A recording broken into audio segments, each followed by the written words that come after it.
ये व्यक्ति यहाँ बिना परमिट के रहता है। ये बिना लिफ्ट के 18वीं मंजिल पर रहता है।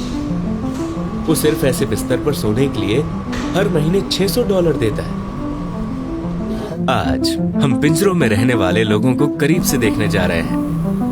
दुनिया के सबसे महंगे शहरों में से एक में हमें पूछना चाहिए कि अंदर कैसे आना है। हांगकांग। हांगकांग एक अलग देश है। इसका चीन से कोई लेना देना नहीं है। ये चीन का हिस्सा नहीं है। बहुत से लोग इन्हें एक समझते हैं, लेकिन इनमें सीमाएं हैं। आज हम आपको बताएंगे कि हांगकांग चीन से अलग क्यों है और ये स्वायत्त क्यों है। इस छोटे से शहर की आबादी 80 मिलियन से अधिक है और चीन से सटी इसकी सीमाएं बंद है। ये समुद्र किनारे बसा हुआ एक शहर है। दुनिया में किसी भी जगह की तुलना में हांगकांग में रहना अधिक महंगा है। हांगकांग बहुत ही भीड़ भाड़ वाला शहर है। ये जॉन है। हम एक साथ हांगकांग घूमने जा रहे हैं। हाँ। हम अभी अभी होटल से बाहर निकले हैं। हमारे साथ सोफी है और अब हम स्टारबक्स जा रहे हैं। जॉन अभी अभी मुझे हांगकांग के बारे में बता रहे थे। 1997 में हांगकांग ब्रिटेन से अलग हो गया और चीन ने उसे वापस ले लिया। All of Hong Kong will revert to China. 1945 में ब्रिटेन ने इस पर आक्रमण किया था, इसलिए ये वापस चीन लौट आया, लेकिन सीमाओं के साथ। आप जो देख रहे हैं वो चीनी लोग हैं, लेकिन वो ब्रिटिश एक्सेंट में बोलते हैं। चीन का झंडा लगभग हमेशा हांगकांग के झंडे से थोड़ा ऊंचा रखा जाता है। ब्रिटिश संस्कृति इतनी स्पष्ट दिखाई देती है। जैसे कि आप देख सकते हैं, यहाँ की कार्स भी राइट हैंड ड्राइव है। चीन में लेफ्ट हैंड ड्राइव कार्स है, लेकिन हांगकांग में इसका उल्टा है। और ऐसा इसलिए है क्योंकि वो ब्रिटिश स्टैंडर्ड्स का ही इस्तेमाल करते हैं। 5-star ferry comes and goes, providing cross-harbor transportation. अब आप देखेंगे कि कैसे आप यहीं से होकर सीमा के पार चीन जा सकते हैं। आप ट्रेन से लगभग 20 मिनट में चीन जा सकते हैं। ब्रिटेन के साथ एक समझौता हुआ है कि 50 साल बाद हांगकांग पूरी तरह से चीन का ही हो जाएगा और सीमाएं हटा दी जाएंगी। China and Britain signed said that Hong Kong would be a British colony for 99 years, which meant that the agreement would officially expire in 1997. अब ये चीन का है, लेकिन ये स्वायत्त है। इसका अपना पासपोर्ट और सब कुछ है। हांगकांग वापस चीन को सौंप दिया गया, लेकिन उनके बीच एक समझौता हुआ जिसके अनुसार हांगकांग 50 वर्षों के लिए स्वायत्त रहेगा और फिर सीमाएं हटा दी जाएंगी। चीन राज्य हो गया। उन्होंने कहा कि वो उन्हें स्वतंत्र रहने देंगे और 50 वर्षों तक स्वयं शासन करने देंगे। 50 years beyond 1997. और वो इस समझौते पर सहमत हुए। इसे एक देश दो सिस्टम मॉडल कहा जाता है। हांगकांग आर्थिक रूप से बहुत शक्तिशाली था, क्योंकि ये जीरो टैक्स के कारण बहुत सारे निवेशकों को आकर्षित करता है। हालांकि चीन हांगकांग की सारी जमीन का मालिक है।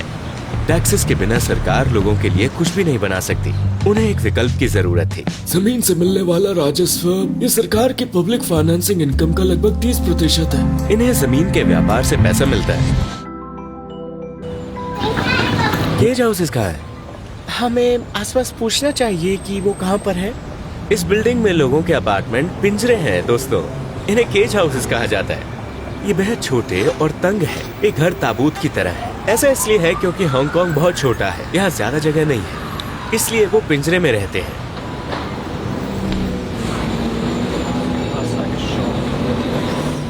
घर बहुत छोटे हैं क्योंकि जमीन के दाम बहुत ज्यादा हैं। हाँ, वो बहुत ज्यादा है।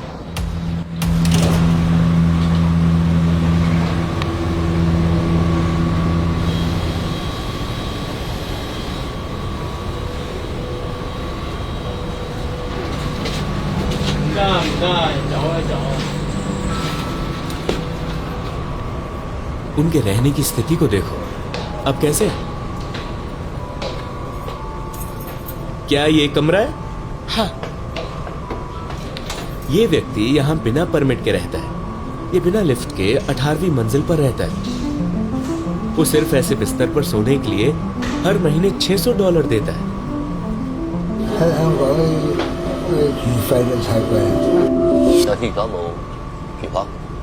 तो आप खाने के लिए कहाँ जाते हैं?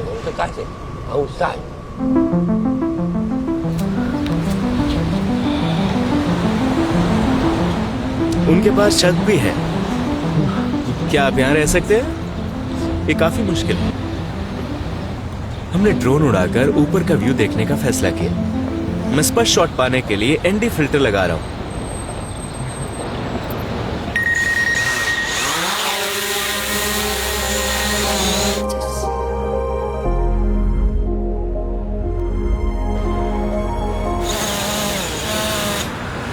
वाह, हम इमारतों की छत पर पहुंच गए। हमने लोगों को इस बिल्डिंग की तस्वीरें लेते हुए पाया। मैं इसे इंस्टाग्राम पर पोस्ट करूंगा। हांगकांग में करने लायक सबसे अच्छी चीज इमारतों के ऊपर चढ़ना और खूबसूरत तस्वीरें लेना है। दुनिया में सबसे ज्यादा गगनचुंबी इमारतें हांगकांग में हैं, न्यूयॉर्क शहर से भी ज्यादा।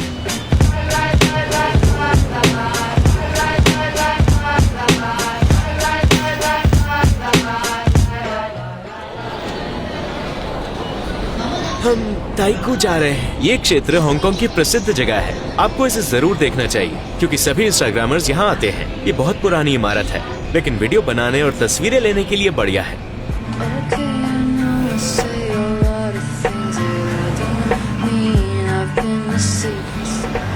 हम पहुंच चुके हैं इंस्टाग्रामर्स के बीच हांगकांग का सबसे मशहूर इलाका।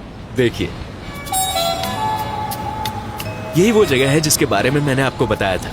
देखिए, लोग इन घरों में रह रहे हैं।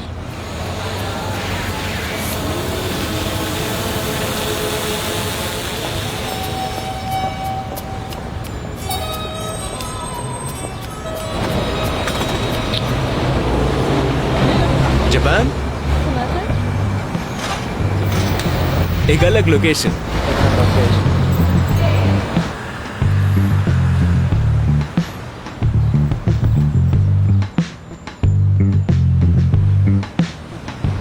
ठीक है, तो ये दिन का अंत है। हम इन्हें धन्यवाद देना चाहते हैं। जॉन, धन्यवाद, आपका स्वागत है। कल मिलते हैं। हम एक अलग विषय के साथ कल एक और वीडियो फिल्माएंगे।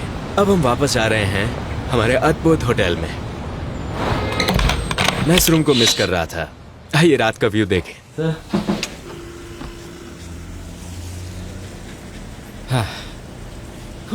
मैं इसलिए नहीं कह रहा क्योंकि उन्होंने हमें 2 नाइट्स फ्री दी, लेकिन ये होटल वाकई अद्भुत है। इसमें रहना बहुत अच्छा है।